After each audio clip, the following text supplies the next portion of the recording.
There is always the temptation when you have a microphone to shout, "Do you feel all right?" But I'm going to resist that.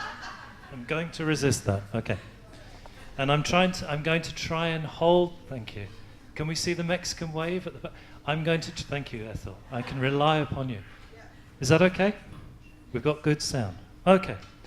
I'm going to try and avoid the mistake of my hocam, which is a Turkish word for my teacher, and try and clarify from the very beginning that I'm going to be referring to two distinct but interrelated topics.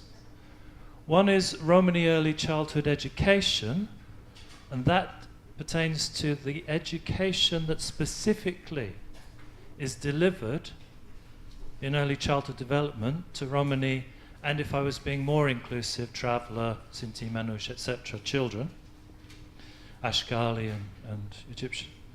And the other topic is the education of Romani children in mainstream or segregated systems.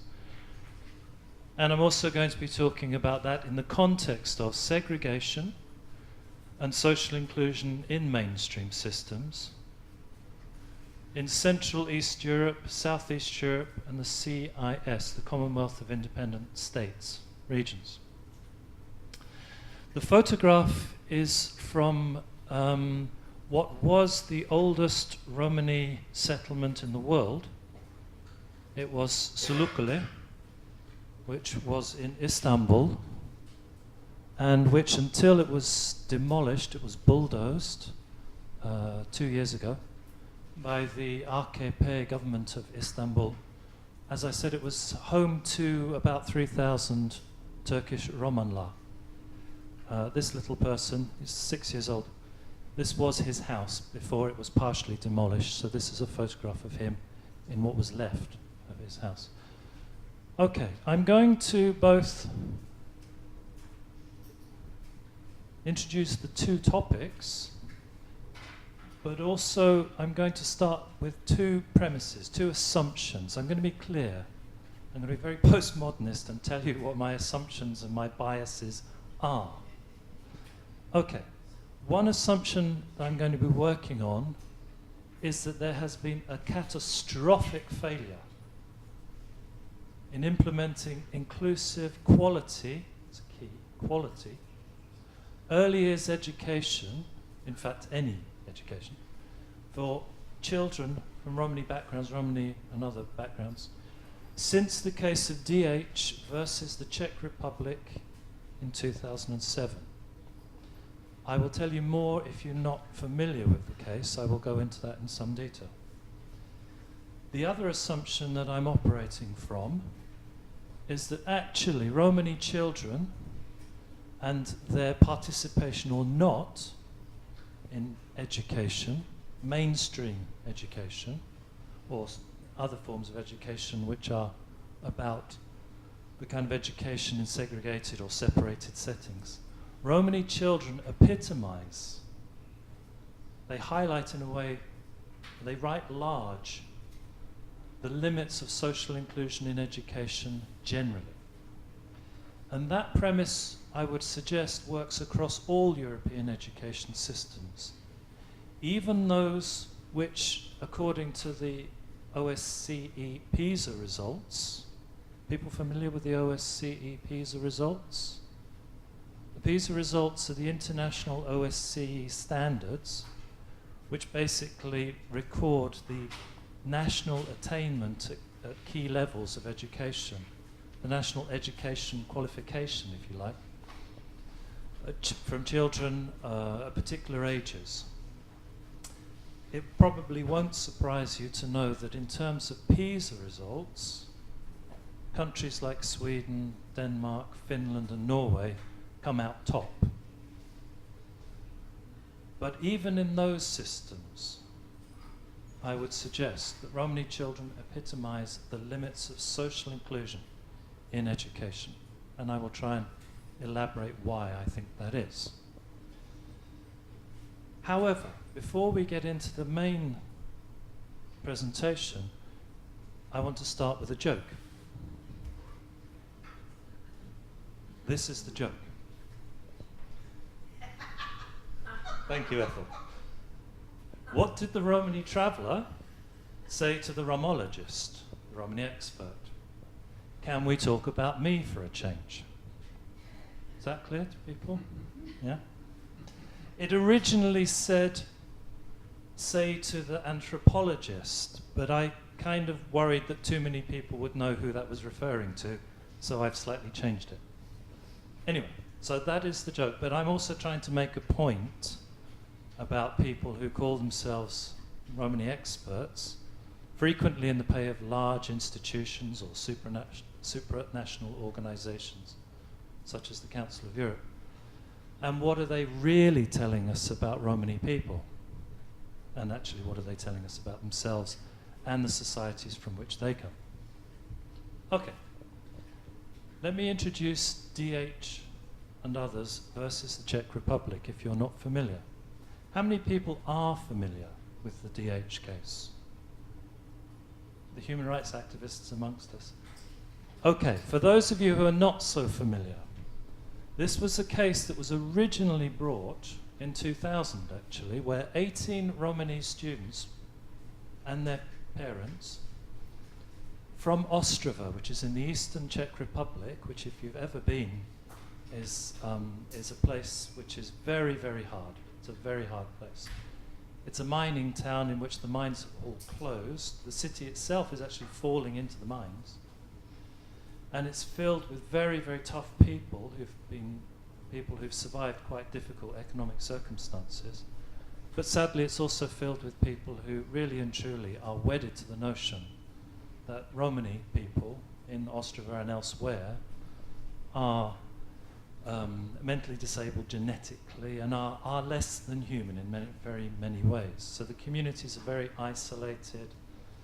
One community, Hornisuka, is about 40 kilometers outside of Ostrava and is very cut off. So the communities, the Romani communities, are very cut off. They're also subject to quite awful violence. Last year there were 3 murders in Ostrava. One young Romani man was shot by a crossbow through the head because he was walking too close with his brother, too close to an unmarked, actually, boundary around a scrapyard.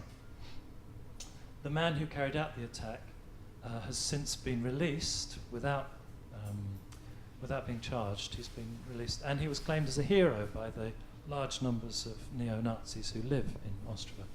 There's been a couple of other equally appalling deaths as well. So, Ostrava.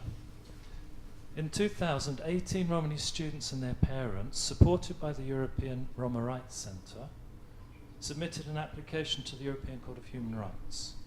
And it was submitted on 2 bases, on 2 articles. One was Article 14, the prohibition of discrimination. And the other was Article 2 of Protocol 1, which is the right of every child to education.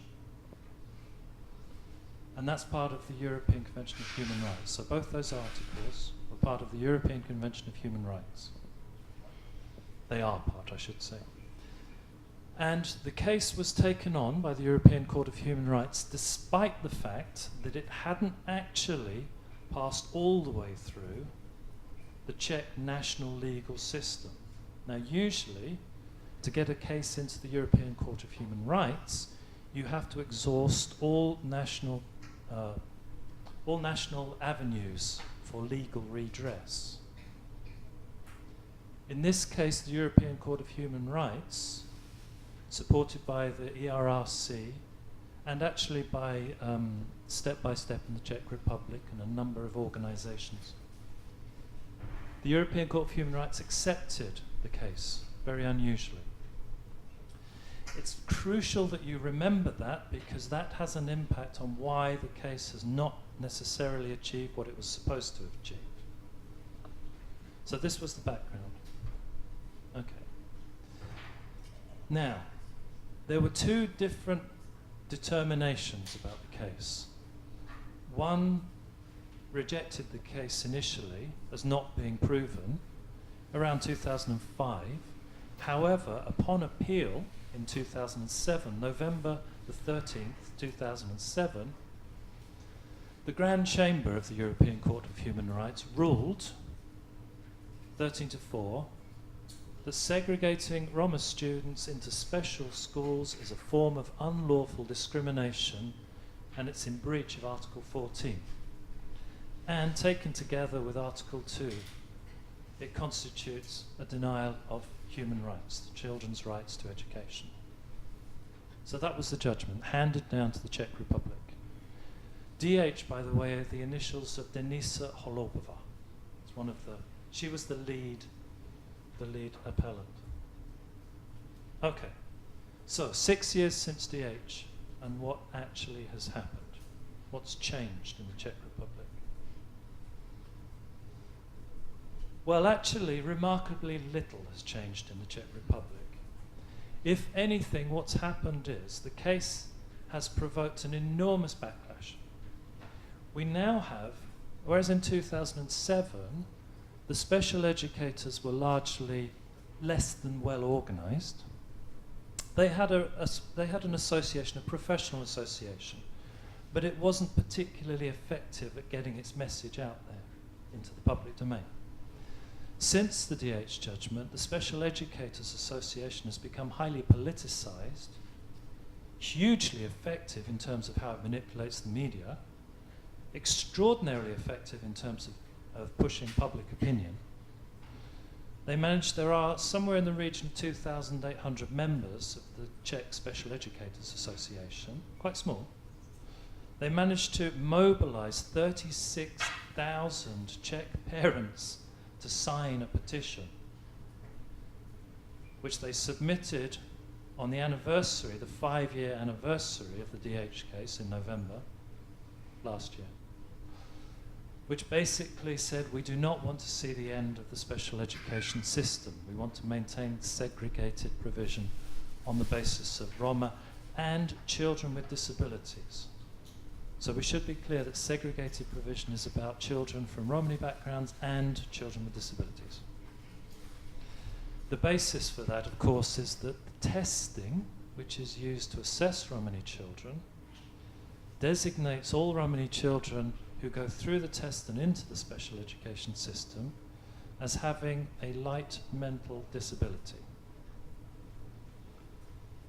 The whole premise, of course, about the testing is that it's based on the defectology model and that it's based on a deficit learning model.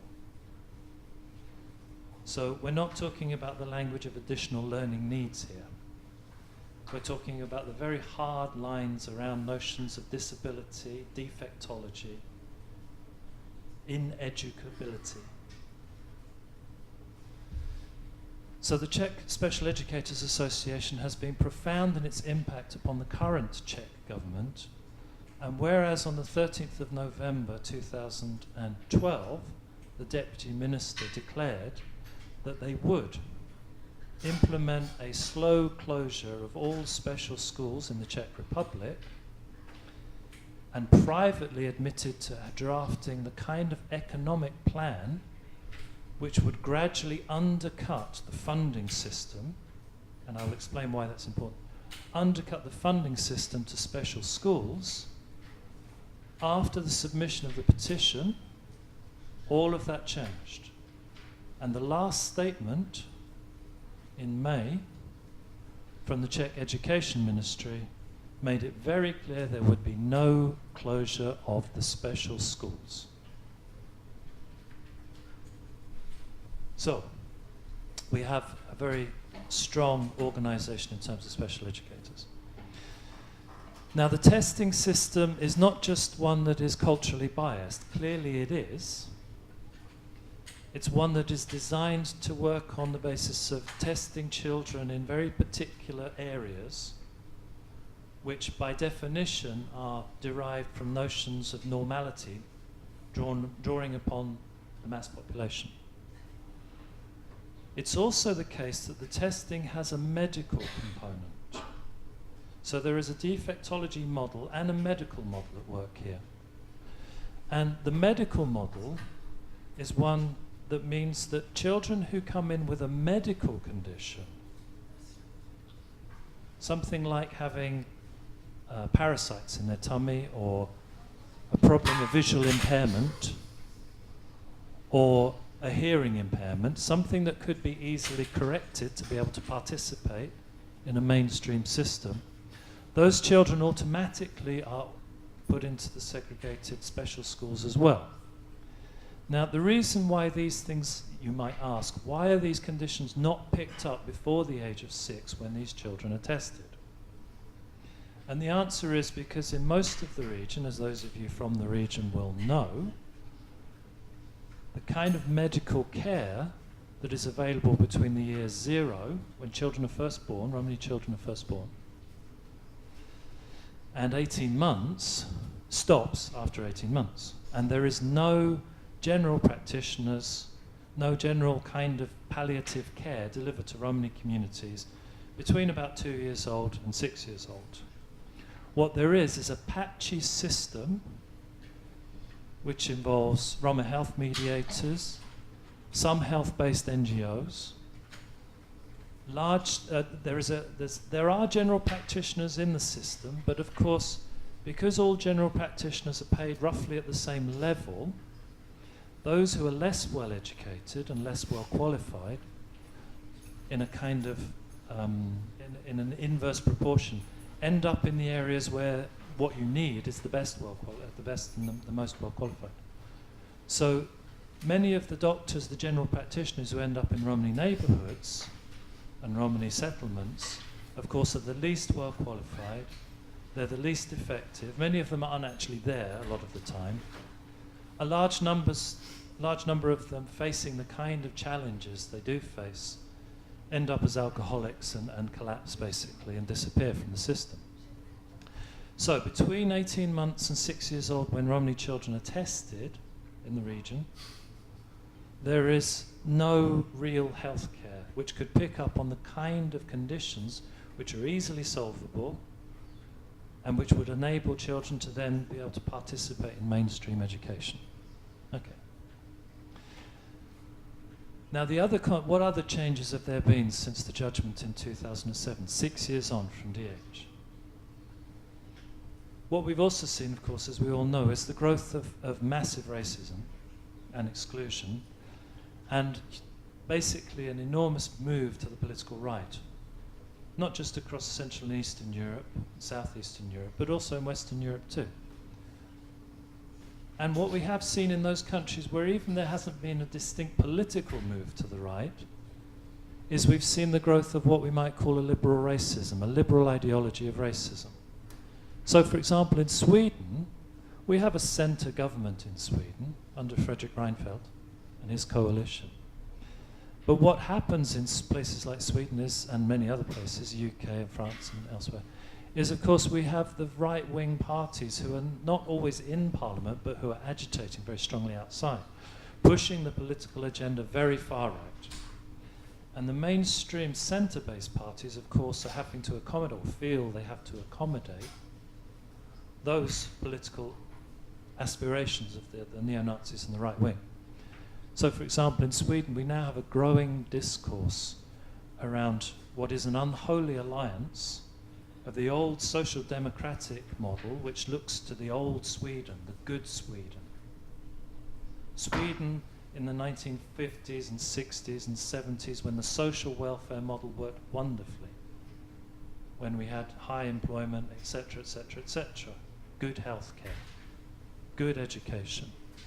They are now in an unholy alliance with the people who look back to the good old white Sweden, Svenska Demokraterna, these kind of people, who of course are able to mobilize public opinion on the basis of the problem is we have large numbers of, or increasing numbers of immigrants who do not share the old Swedish values, the Swedish middle way, who come and who shoot their daughters through honour killings, who don't integrate properly into Swedish society, who remain isolated in terms of their own communities, who build mosques. Actually, there are about 5 mosques in Sweden, and 3 of them have minarets. 2 of them are not allowed to have minarets. These two currents are coming together in a very, very unpleasant form of liberal racism, which says that the problem is that the notion of multiculturalism is not working and never will work. And we've heard that kind of rhetoric from Germany and the Chancellor there as well. So, there is the growing use of a liberal racist model which is being used to explain why multiculturalism in the European nation states has failed, and why integration policies towards minorities actually don't work. There is no progress because they cannot work.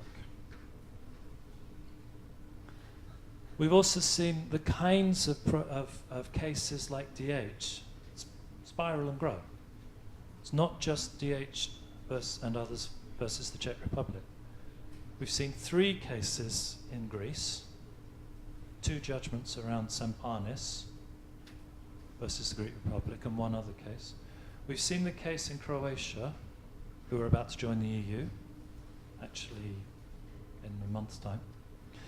Orshus and others versus the Croatian Republic. There's also the case in Slovakia with the early primary school in Slovakia. I think it's a nursery school, actually, a preschool.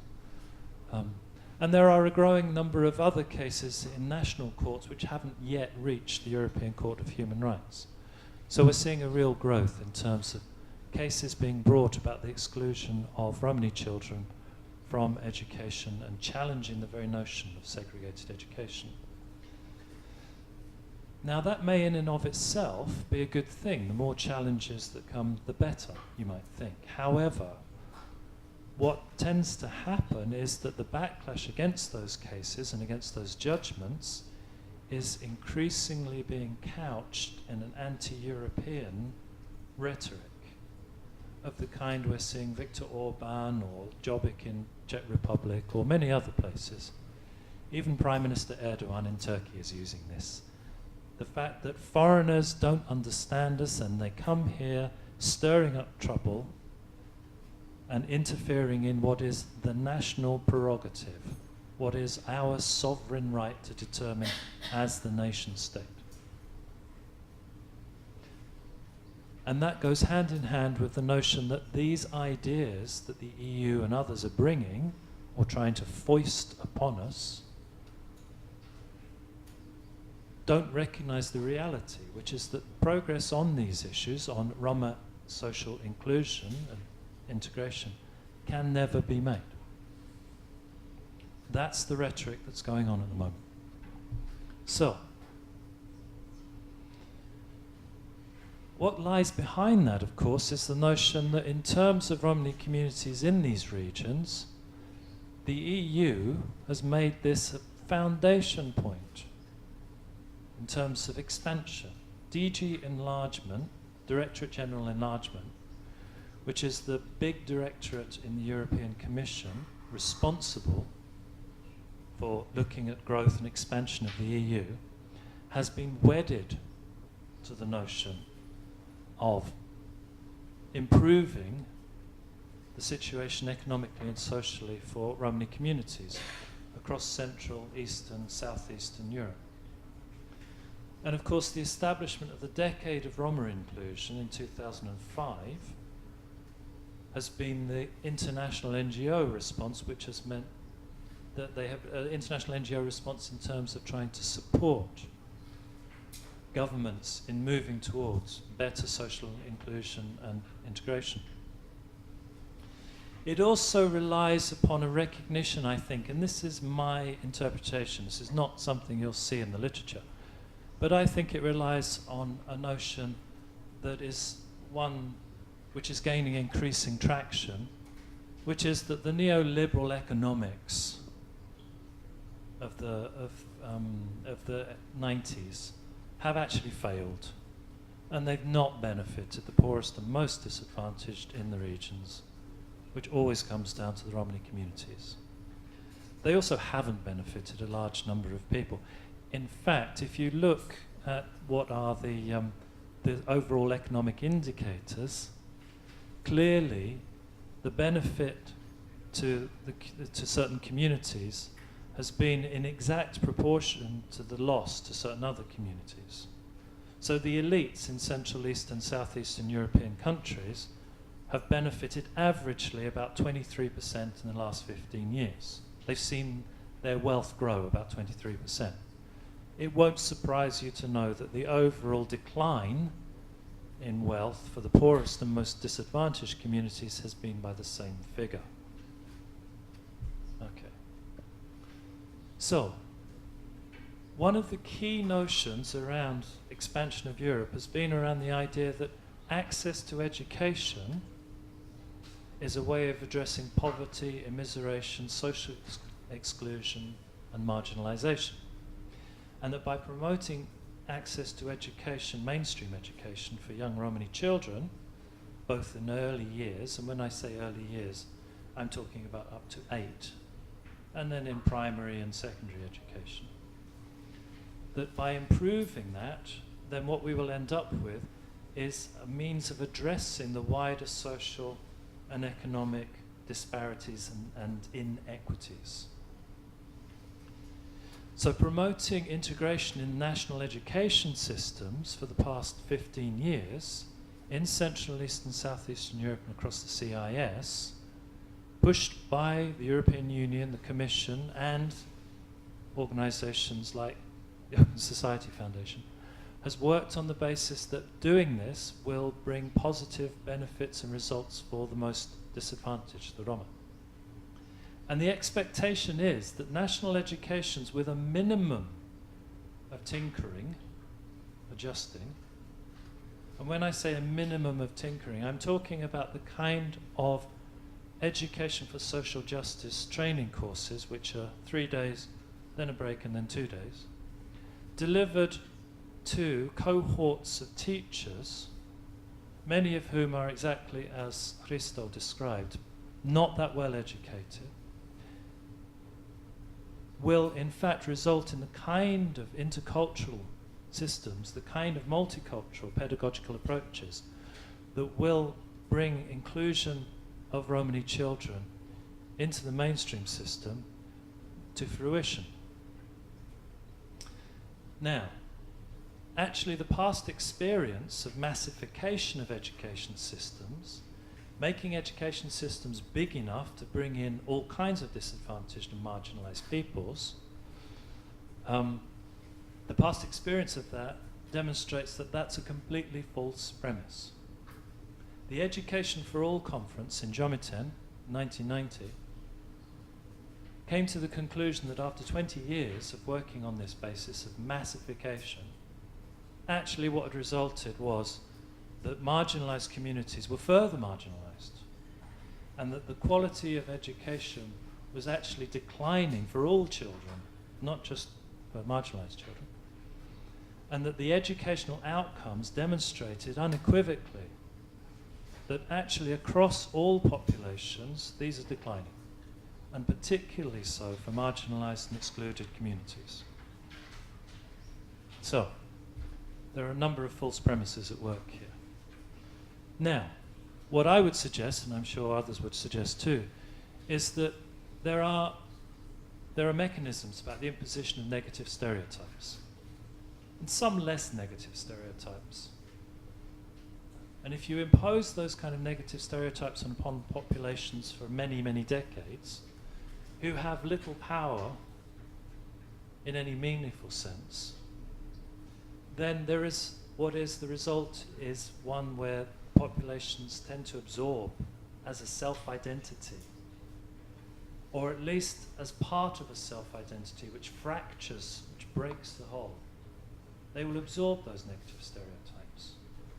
If you tell us often enough that we are dirty, thieving, excluded, disgusting gypsies, we will believe it, especially if you tell us over a millennia. Okay. Now, one of the things that follows on from this is the kind of armchair psychology which says that, and you find teachers often say this, it says that because of this, which is evidential, we can demonstrate this unequivocally, but because of this, the armchair psychologists then say, and because of that factor, this means that Romani people, and especially Romani parents, or traveller parents, or They have a distinct antipathy towards education. They don't like education.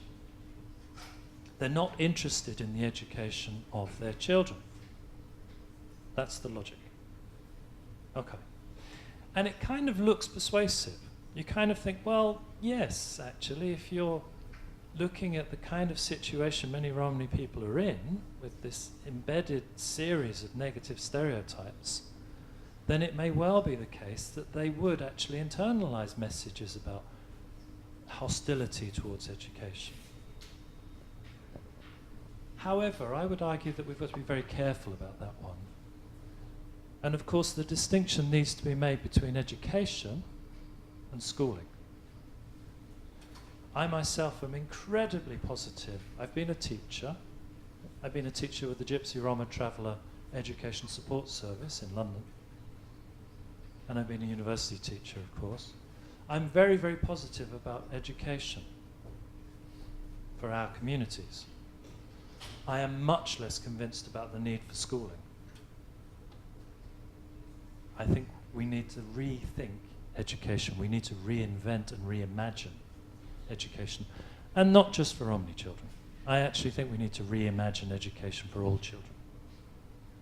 If we're looking for some way in which we can deliver the sorts of learning which inspire children to go on throughout their lives, as young people and as adults to learn, if we're looking for the kind of knowledge which we deliver to children which reflects all of their aspirations, which is creative, which is inclusive, which teaches respect, which opens up their minds to notions of tolerance, plurality, participation in democracy, active notions of engagement politically, then the current schooling system we have leaves an awful lot to be desired.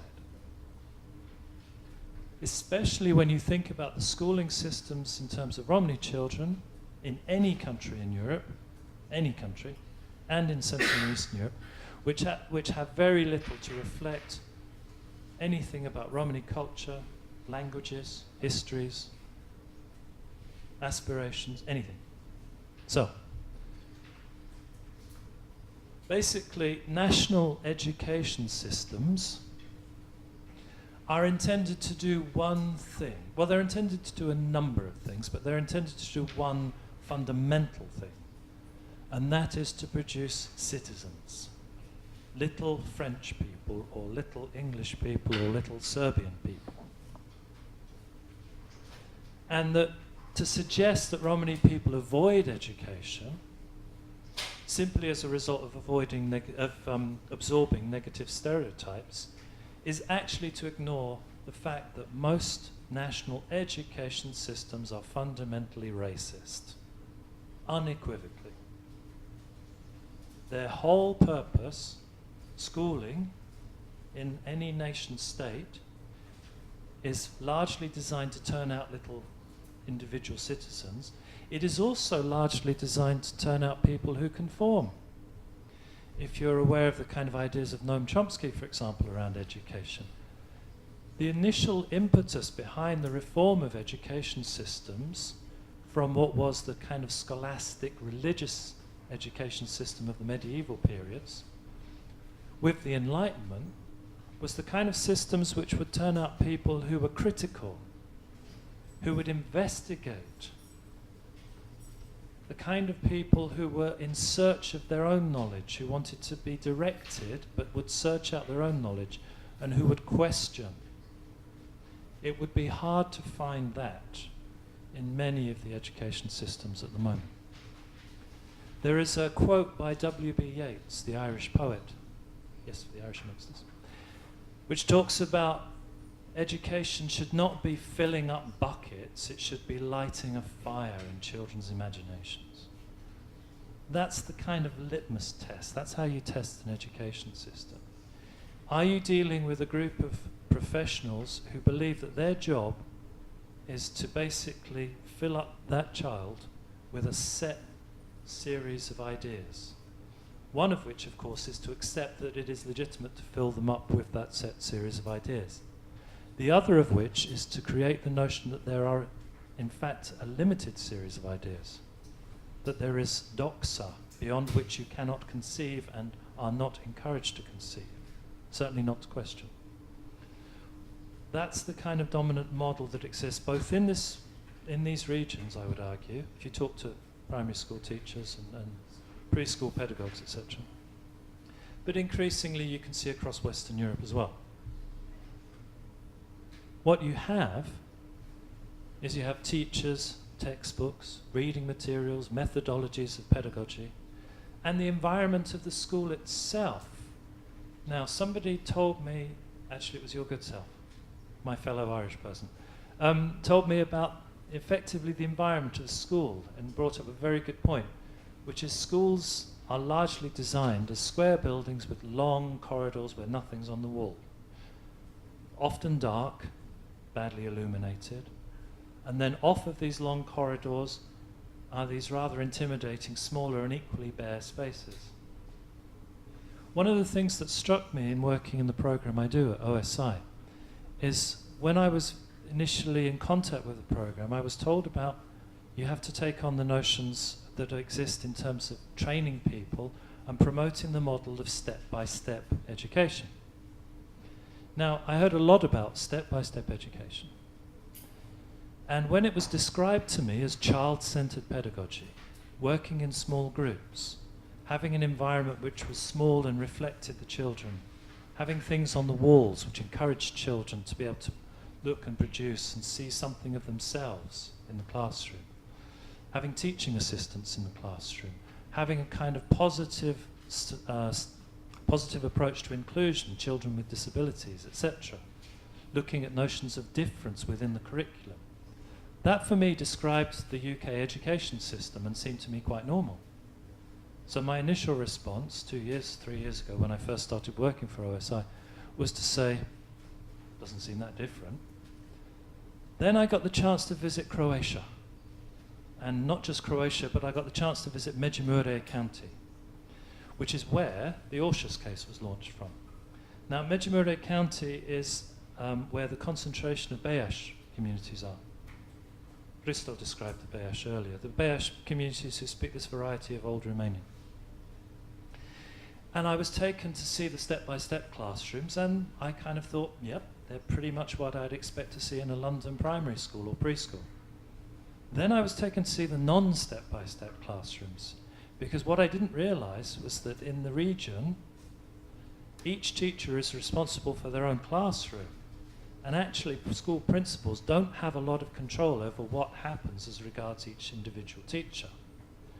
So teachers who want to adopt a progressive child-centered pedagogy do so, and then have to supply the resources or find ways of supplying the resources through fundraising, etc., usually working in combination with people like the OSI. Outside of that, if you do not want to do that, if you want to teach from the front, if you want children lined up, if you want all the Romani kids at the back, if you want bare walls, if you want horrible iron furniture and tatty old wooden desks, that's actually the norm. That's what most schools look like. That's the public education system in Croatia as I've seen it, in Kosovo, in Albania, in Hungary, in Bulgaria, Czech Republic, Slovakia. That's what it looks like. So finally it dawned on me what this was all about.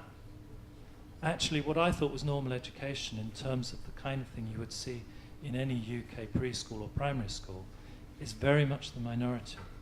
And I'm not saying the UK is perfect, but it's very much the unusual in the Central and Eastern Europe and Southeastern Europe region.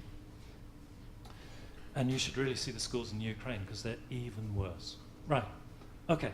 So, if we think about that environment, and this statement, which I'm making, which is about the environment of the school, that kind of environment bears no relationship to Romani children and communities. And it doesn't bear any relationship to any other children from minority. And arguably, it doesn't actually deliver a good education with solid outcomes to the children from the majority either. And it can't be seen as inclusive to any meaningful degree until those obstacles are removed and addressed. Now, what can it be seen as? Okay. If you think about the push to achieve higher numbers of Romani children in schools, that's on the agenda of the European Union and NGOs and big organisations like Save the Children and UNICEF, etc., then what you have is that there will be this significant change in social and economic circumstances. That's the logic. And that's hopefully, the idea is somehow, magically, the situation for marginalised and vulnerable groups will change. Actually, what we know with all the evidence is that it hasn't. There's been almost no change overall whatsoever. And in fact, what we've got is we've got increasingly understaffed schools in the region. We have crowded classrooms. We have very poor resources in general, let alone in the schools which are catering to Romani children. We have inadequate teacher education and training, and we have a curriculum that reflects an increasingly narrow range of knowledge. And it's coming from one section, which is the dominant section of society, and it cannot change the economic and social situation for the marginalised and vulnerable communities. Education cannot bear the weight in and of itself by such unreasonable expectations. It's not possible. What we need is we need to develop inclusive, intercultural educational provision for Romani children that's not just about overcoming barriers to access, increasing numbers of children attending preschools and schools.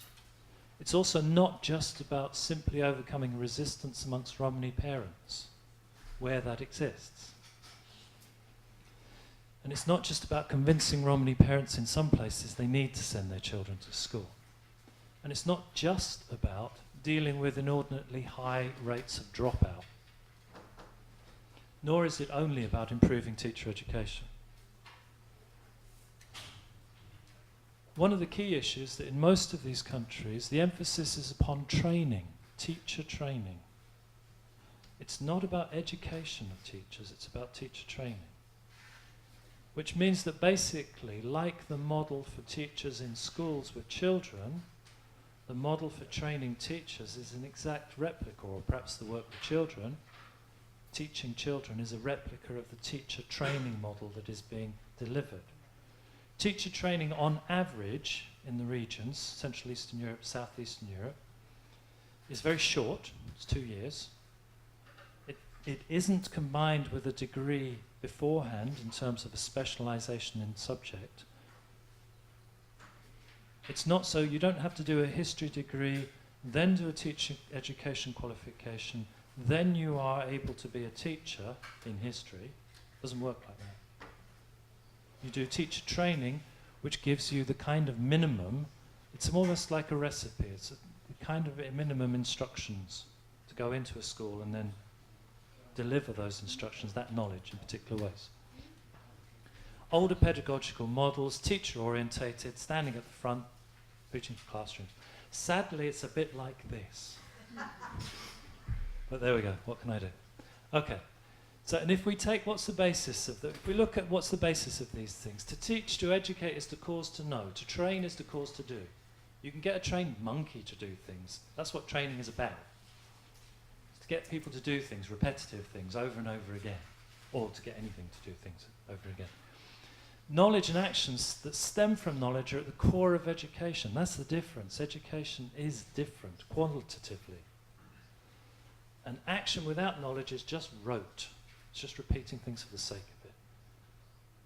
And the predominant views in many of these education systems, and sadly, increasingly in the two education systems where I've also taught, UK and Sweden, is one that would increasingly like to promote this idea. There is a limited range of knowledge, there's a series of instructions which can be delivered.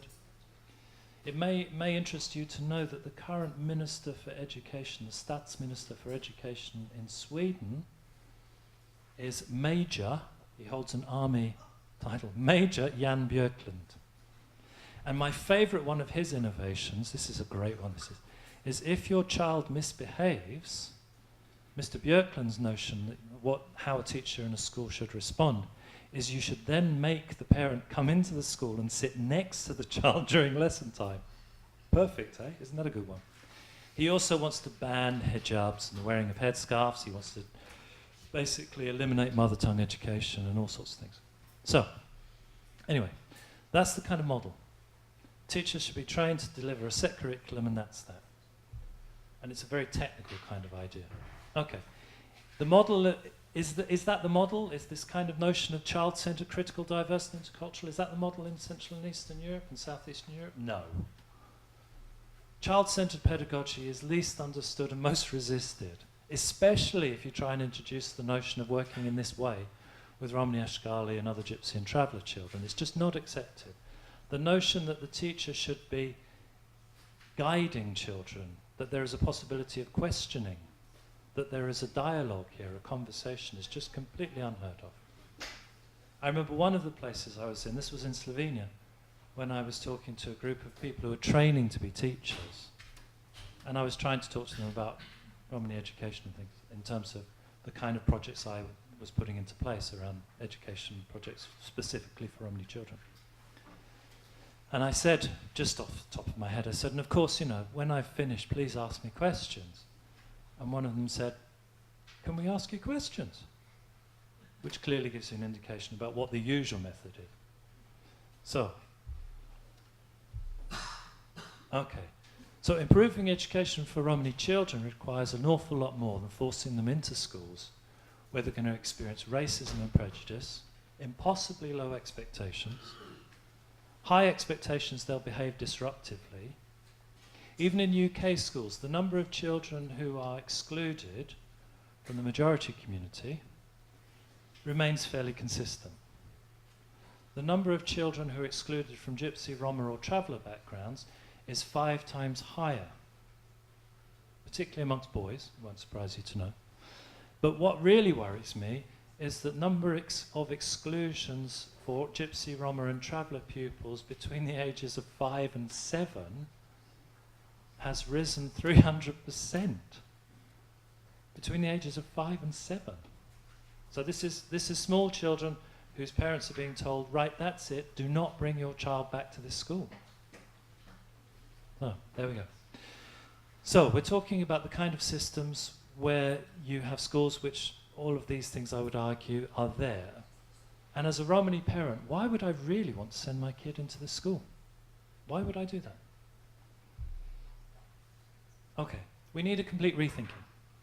What is education and what's social inclusion? We need to see something which I think we can go back very far for, Plato's notion of a decent society in which humiliation was absent. And he argued that all the evils in society stem from notions of humiliation. One person humiliating another, one group humiliating another. And that what we need is to recognize that there is a theoretical basis that we need to be understanding for these kind of changes, and that's around intersectionality. It's recognizing that exclusion isn't just about discriminating, it isn't just about poverty, it isn't just about not understanding people's culture. It's the point at which a whole range of things come together and the way in which they then interact with each other. That's what intersectionality is about understanding, that moment, that point. And what we need to do is understand the intersectionality of exclusion as it's experienced by Gypsy, Roma and traveller children in their lives every day. And intersectionality is, and can be in this context, a means of identifying multiple discriminations. It's a means of attempting to provide a theory of how these interact and what their impact is on individual children. It's a tool to analyse why Romani children may achieve less and consequently, as adults, value less their experience of education, because what it allows us to see is from the experience of people themselves, the schooling that they are offered is one which bears almost no relationship to them. It has nothing to offer. Schooling, as it stands at the moment in most nation states in the regions, has nothing to offer to Romani children. Not education, but schooling. And it allows us to begin to understand why addressing only one thing doesn't work. And so many programs and so many projects and so many billions of euros and dollars has been spent on addressing one thing at one time. And that's why nothing changes, because it is about addressing one thing at one time for a discrete period. This project will last 18 months, end.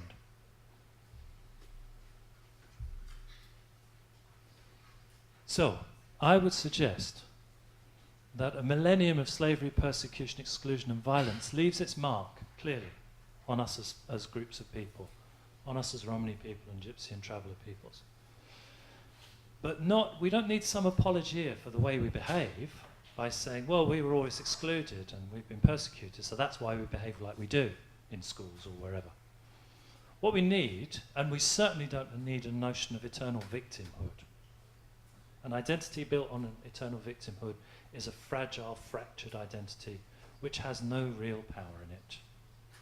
And in the case of the Roma political mobilization in the past 25 years or 30 years, I would argue we've been trying to build Zionism without the Israel, and it's not going to work. What we need, and we don't need a response from the Gajah based in guilt, what we need is the kind of response which is much more constructive. And we don't want to all be treated in the sense of there is some way of exercising the demons of slavery and persecution, etc. What we need is something else. We need to understand the variables, and we need to understand that they are as individual as children themselves. And we need to understand these seemingly random and chaotic patterns in communities. And we need to work with them, and we need to develop our understanding of how these patterns are born out of the exclusion and marginalization and persecution and slavery, and how all of that comes together and impacts upon each other. And I would argue once we can do that, along with the other things I've suggested, which is to reimagine what education might be, and I would suggest we can reimagine both Romani education. Can we imagine something which is Romani education? And can we please reimagine mainstream education? Can we reimagine the kind of things which go into making up an educational system which is based on Plato's decent society? And if we can concentrate on those things, then I would suggest that we can actually reconstruct, rebuild, reinvigorate the notion of education for Romani children across all of Europe. And I actually believe, as a teacher and a pedagogue, if we improve the educational outputs through improving the educational experience, through understanding and eliminating the obstacles to access to quality, to socially inclusive education, if we do all of these things for Romani children, then by default, all children will benefit. Thank you very much.